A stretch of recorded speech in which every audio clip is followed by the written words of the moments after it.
Why don't more people accept Jesus Christ as their Lord and Saviour? Is it the eclipsing lack of evidence to support any sort of deity exists? Is it the fact that not a single credible secular historical source exists to support the existence of Jesus, mundane or otherwise? Is it the fact that Christianity has never established itself through reasoning and instead has established itself through violence and emotional manipulation? Heck no! It's the fault of those damn atheists and their runaway emotions. Roll the intro.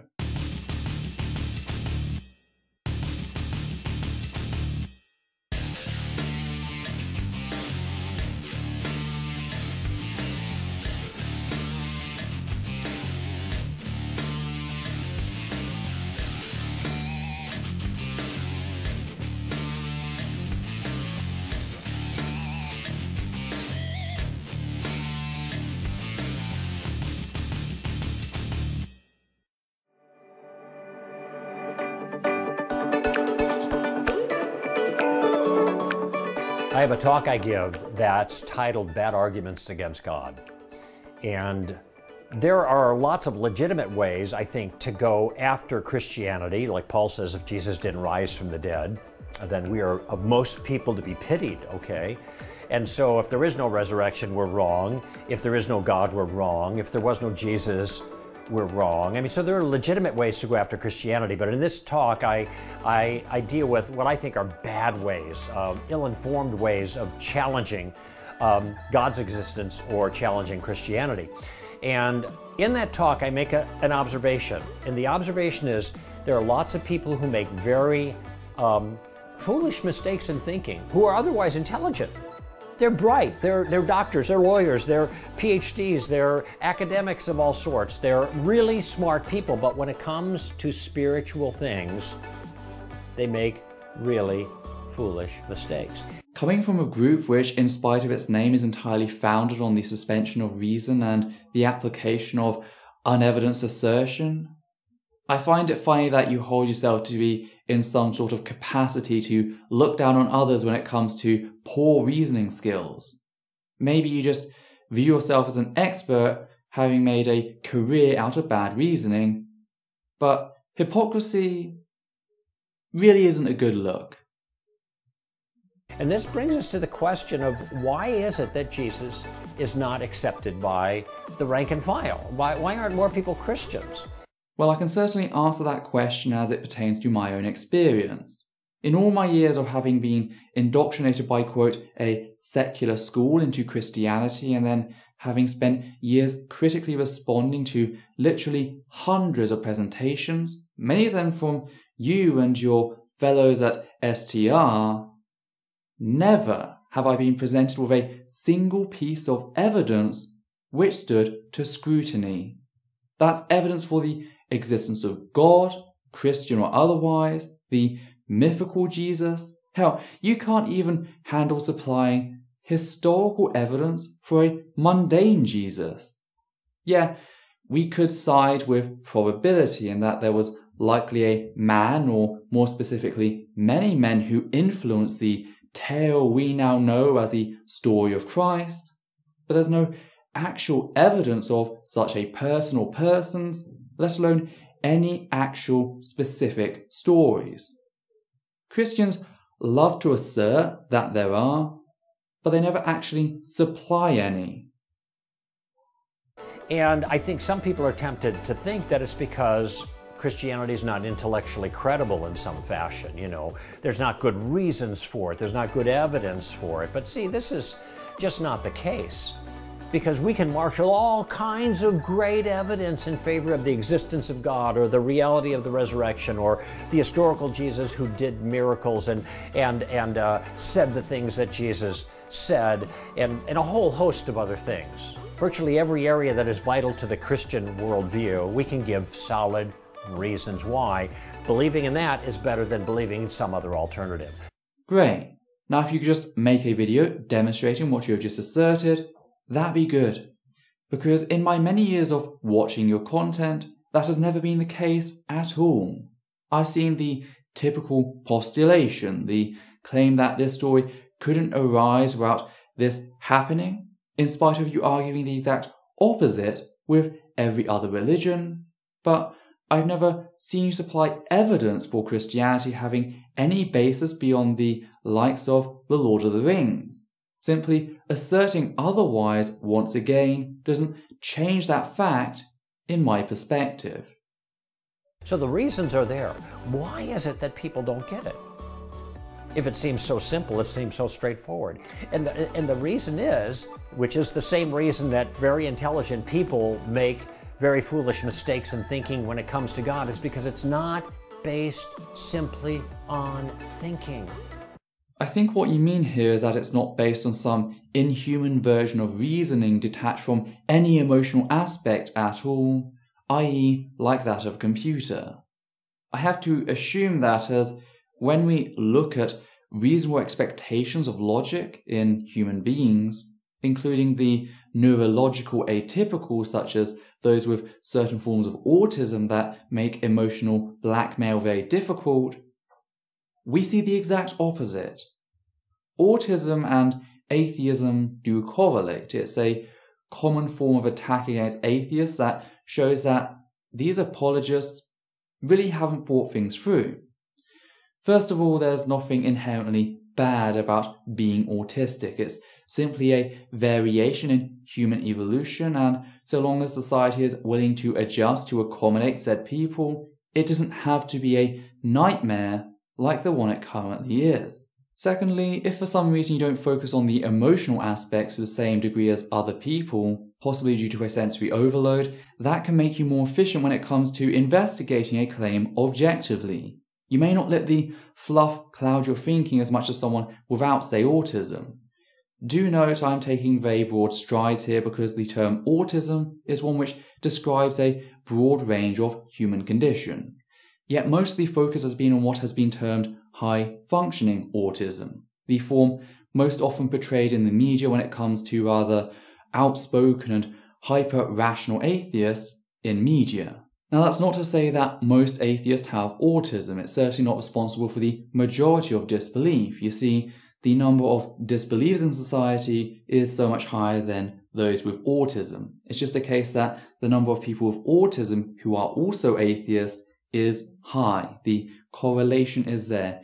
If you have autism, you're more likely to be atheist, and if you are theist, then your idea of God is more likely to be naturalistic and less anthropomorphized, more like a deistic perspective than your typical monotheistic one.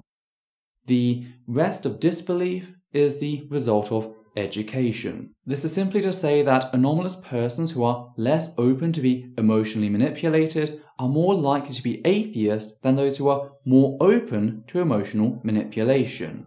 So, reality disagrees entirely with what you have just asserted.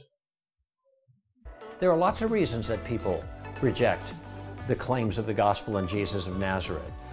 Sometimes it's for rational reasons. Maybe they've never been exposed to some of the things that we know about through Stand to Reason and other organizations like us, apologetics. Dishonesty? Because that's all STR has ever actually offered anyone ever. Every single one of their claims in apparent support of the Christian God falls upon further investigation. You may want to gloss over that fact and rewrite reality, but I'm not playing ball. I spent years studying apologetics. Never have I found anything of intellectual worth. Sometimes it's just through prejudice. They have a narrow focus. They don't want to think about the alternatives. They have prejudged them without looking at them, and they're prejudiced against them. Well, whilst I don't doubt that this is true about a couple of atheists, since the road away from Christianity is littered with red Bibles, this misses the mark on almost all ex-Christian atheists, which in the West makes up the vast majority of said atheists. We know what the Bible says. We know the common assertions made by apologists. That's why many of us left said religion. Sometimes there are emotional reasons. People say, I can't believe in Christianity because if I believed in that, then I would have to admit that my parents who now died are not with God. And I can't countenance that. So that's an emotional reason, right? Not understandable. Actually, in the case of Christianity, this is both an emotional and a rational reason. It's emotional because clearly there's a deep level of feeling on the subject, but it's also rational in how it shows the Christian definition of God to be internally inconsistent, i.e. paradoxical. You cannot have an all-just being who physically tortures people for not believing in what God failed to provide evidence for, i.e. their existence. It's not merely emotional or merely reasoned, it's both. Sometimes it's just bullheadedness. People do not want to bend the knee. And you know, there are a whole bunch of atheists that have said just that. I don't want to believe in God. He messes with my social life. He messes with my sex life. I do not want to bend the knee. And that really, I think, is the ultimate issue. Why is it that most intelligent people don't believe in Jesus? Well, it's the same reason that most unintelligent people don't believe in Jesus. It has nothing to do with intelligence. It's because that Jesus makes too big of a moral and ethical demand on people's lives. They have to bend the knee. People don't want to do that. That's the reason most people don't become Christians, and not any other. Actually, that's just a bold-faced lie used by immoral characters, such as yourself. Here are the facts. Whether or not a God existed has no innate impact on how I must live my life. Their demands are just that, demands. I mean, according to your line of logic, one must become a Nazi when they discover the existence of Adolf Hitler, when reality clearly shows us that no, that's not the case. That's not how one must act when they discover something or someone existed or exists.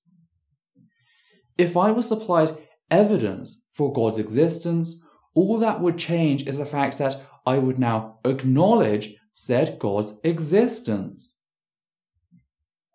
I know it's crazy, but it's true. That's all that would change. Therefore, I have nothing to gain in stating that there's no evidence to support that any God, let alone the Christian God, exists, except in retaining my intellectual honesty. That's all. And until you stop lying and understand that fact, you'll merely be another example of the moral and intellectual bankruptcy, the rot that is Christianity. Hi there, I'd just like to say a few things here at the end of the video. First, I'd like to say thank you to everyone who has ever donated to the channel via Patreon, giving a special thanks to the following people: Trevor Matheson, Andrew Spreitzer, Sean Conley, Alexander Williams, Daniel Martinez, and of course, Matthew Kovac. Your support has ensured this channel its ability to grow over the years, and hopefully for the years to come.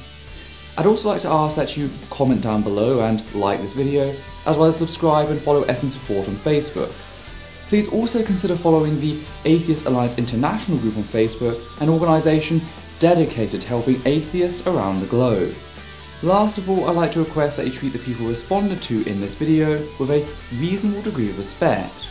Whilst it is understandable that there are justifiable limits to said respect when tackling certain heavy topics, and anger can be a very genuine emotion in tackling injustice, any comments utilising language which insults others on the basis of perceived gender, sexuality, ethnicity, or both ability, mental and physical, will be removed immediately, and the commenter may be blocked on the moderator's discretion.